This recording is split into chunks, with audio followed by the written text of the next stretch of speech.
Ngizocela sonke sivala amehlo sithandaze. Baba wethu egameni likaJesu, ebukhoneni bakho there is fullness of joy. Ebukhoneni bakho kukhona intokozo, ebukhoneni bakho kukhona ukuthula. Baba wethu ongcwele, la kukhona wena, there is dominion, there is authority, and there is order, and there is influence. Nasekuseni egameni likaJesu, we paralyze any spiritual operation that is trying uNkulunkulu wethu ukusebenza ngabantwana bethu to block their message. Kulesi sikhathi siyakhuleka uNkulunkulu wethu thulisa konke ukuyisa nongafuna ukuzwa ukuze abantwana bakho bazwe izwi lakho nomyalezo ozosiza bona ukuthi baye empumelelweni. Igama lakho weNkosi uJesu linamandla. We stand here as your humble servants and we believe that you can use us as your extension of authority and a reflection of your glory. In the mighty name of Jesus, amen. I am aware of which corner but I'll try to be as quick as possible. But first and foremost, we'd like to greet the principal, the school community, and all the leaders, the management, and the students, Abafundi, and the school SGP, and everybody. We greet you all in the mighty name of Jesus. Amen. The word of God today, we are going to get it in the book of Isaiah. Isaiah chapter number 40. Isaiah chapter number 40, verse number 28, we have verse number 31. And it reads, Lithi awuzange wazi yini, awuzwanga yini na, uSimakade uNkulunkulu ongunaphakade, umdali wemkhawulo womhlaba akaphela amandla akakhathali, nokuqonda kwakhe akunakuphenywa. Uye ophoyethile amandla andisizikhwepha kongenamandla. Izinsizwa ziyaphela amandla zikhathale, nabasha bawa nokuwa. Kepha abamethemba uSimakade bayathola amandla amasha, bakhuphwa ngamaphiko njengezinkozi, bagijime bengakhathali, bahambe bengaphela amandla. Let us pray for the word. Baba, izwi lakho uNkulunkulu oyingcwele that you use. It was, Almighty God, a time of chaos. You had created a planet and there was disorder. But the only instrument that you trusted to bring about restoration and to bring about the restoring of the beauty that once was, it was your word. You spoke, O God, seated in the high heavens above, and you spoke with your word. It was dropped into the atmosphere that was filled by the power of the Holy Spirit. And everything, oh God, that was not became, and everything that was in disorder was brought back to order. It was this powerful word that you spoke with, and therefore you restored life into the direct image of beauty and prosperity and fruitfulness that you had already intended it all to be. So now, God, we stand to listen to the same word that you spoke before. Restore order into our minds, into our hearts, and into our lives, causing us to grow into becoming what your design declares that we are. In the name of Jesus, amen. Amen.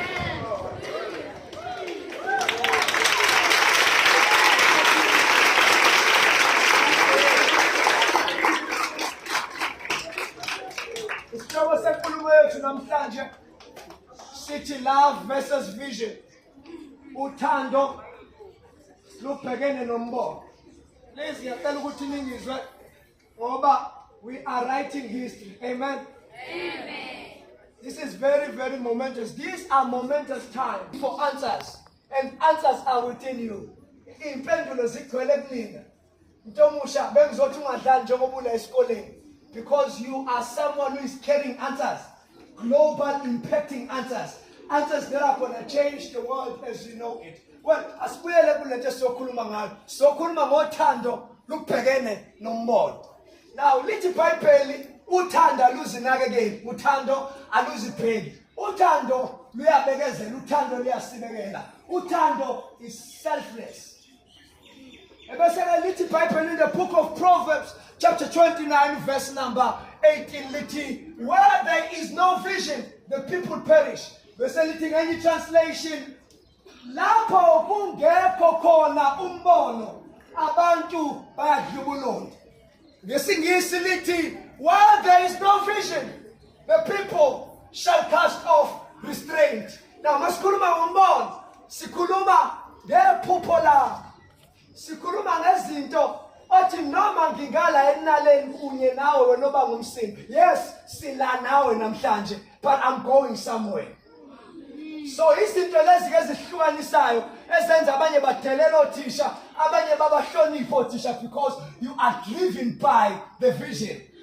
Now ivision ikwenza ukuthi abantu bedelela befuna uku-associate wena ungabi naso isikhathi sokudelela no-associate because you have a vision. Ivision ikwenza ukuthi abantu nje benze noma kanjani, abanye baphuza utshwala, abanye babhema ihaphu, abanye bayajola, abanye they are wasting their time, abanye they are disrespectful to their leadership. Kodwa nje wena, I'm here to talk to visionaries. Abangasiyo ama-visionaries, it's okay ngoba umsindi. Kodwa ngizokhuluma nawe wena nkunzi ephakathi kwamathole ukuthi ke lo Jesu esizomshumayela uthi ke iba nombono. Na umbono wakho naleni uzokwenza ukuthi ukhule la abanye befa khona. Umbono wakho uzokwenza ukuthi akunendaba noma ngaphila emlazi la kukhalwa khona nge-witchcraft ukuthi abantu bakuthakathe emini libalele. Kodwa because you have a vision, you will rise above your situation. Now besizokhuza ke labo bathandana besesikoleni.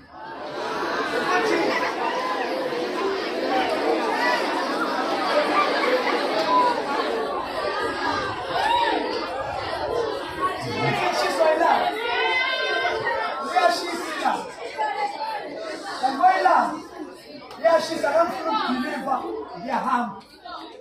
Maso moshe isikhathi sizophila seshiswa ilanga singasayishongo netekufune ngizoyisho. Asikhuza nenje noma ungasamtshena ngimbambe ngesandla ehlisa mfethu. Okay. Now, yazi ukuthi kune resistance yalento ngisho.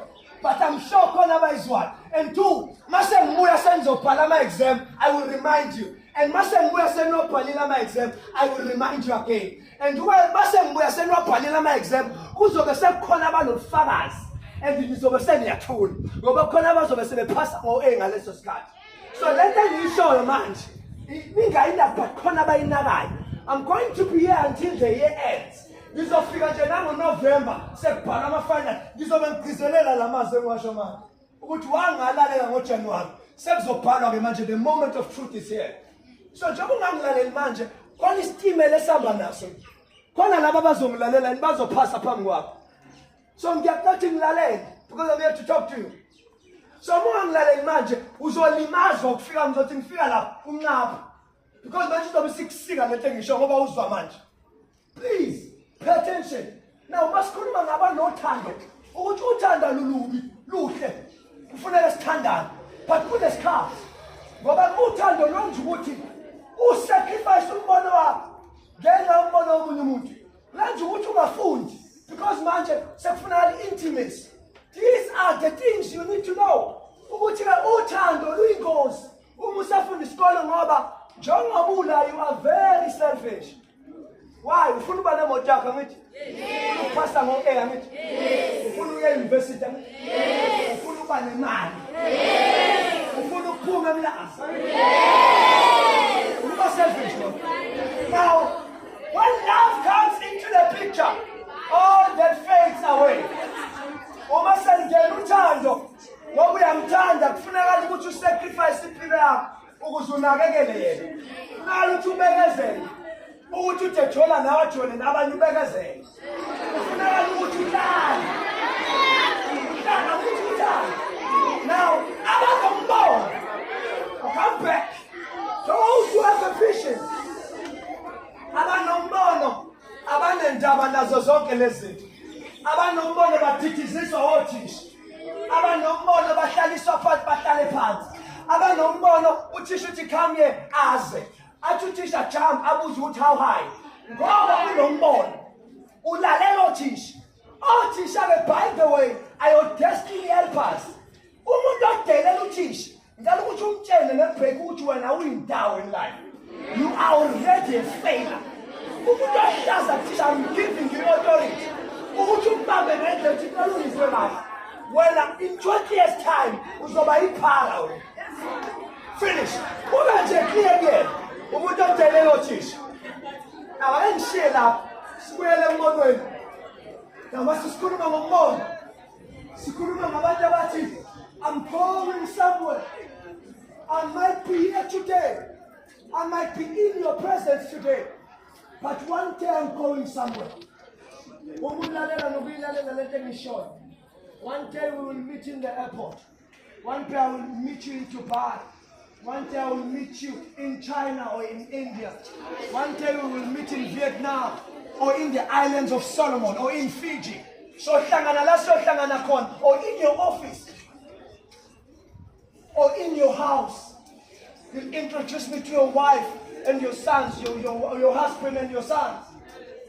You will have your own things. In 20 years time from now, mina nawe sobe sikhuluma a different language. Mhlawumbe sobe share this platform with you. Because you are a visionary. Be a visionary. Isho ukuthi mina. Ithi mina. Inomono mina. Iyakude kabi. Noma nginje manje. Iyakude. Ungibheke kahle. Ngizana uJesu. Umntwana kaNkulunkulu. I'm going very far. Umakhelwane wami uthi ngiyakude mina. Silalela ngiyakude.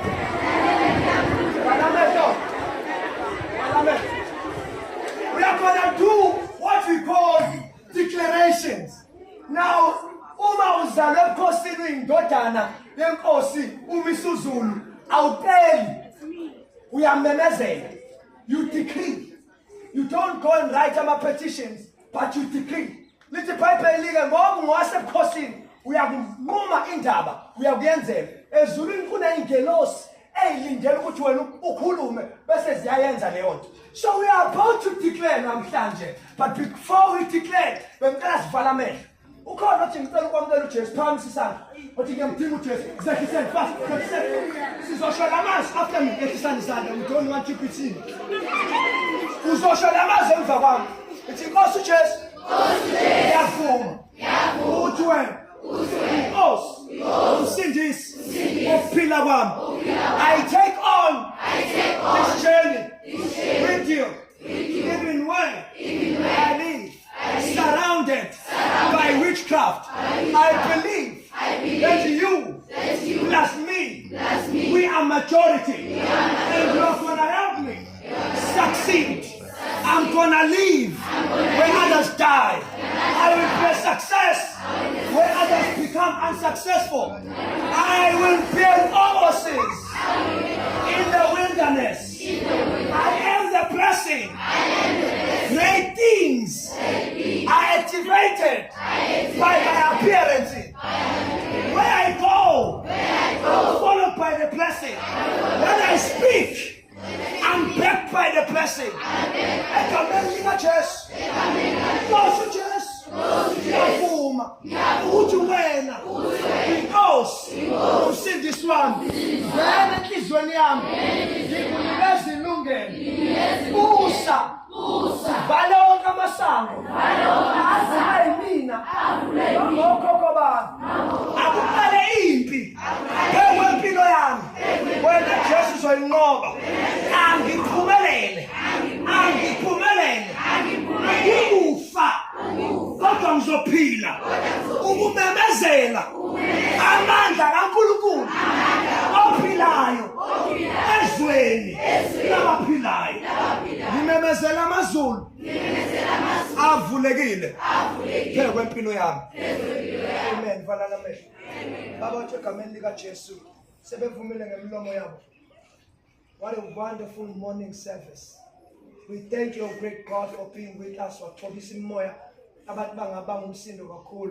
May you continue to reveal your truth and brilliance, especially those who are paying attention to TT. basize so that they will rise up and be an example. Utem number 1 ababonakale beshayina njengamadodana ayeseBhabhiloni.